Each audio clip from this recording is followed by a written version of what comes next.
Mahilig ka din ba sa snacks? Tara, gawa tayo ng snacks na healthy na, masarap pa. Konnichiwa minasang, hello hi everyone. Gagawa nga ako ngayon ng carrot salad.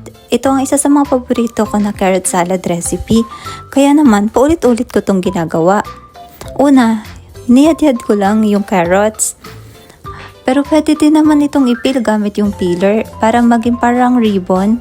Pero ako kasi mas prefer ko yung ganito na maliliit lang. And then, nagayat nga ako ng sibuyas at niluto ko dito sa olive oil. At habang hinihintay ko nga na maluto yung sibuyas, nag-grate muna ako dito ng bawang. So yung bawang depende nga kung gaano kadami yung gusto mo. And then nilagyan ko nga lang din ng paprika itong sibuyas, pampakulay lang din. At nung maluto na nga siya, inihalo ko na dito sa bawang na nag-grate ko kanina. At yan, lalagyan ko yan ng suka. Ang inilagay kong suka yung regular lang na suka. Pero pwede kayong gumamit ng mga rice vinegar. At nilagyan ko na din ng asukal.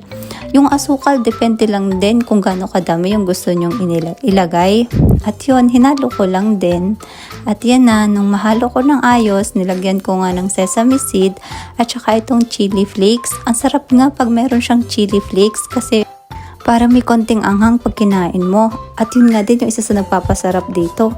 So ayan na, tapos na. Try nyo din.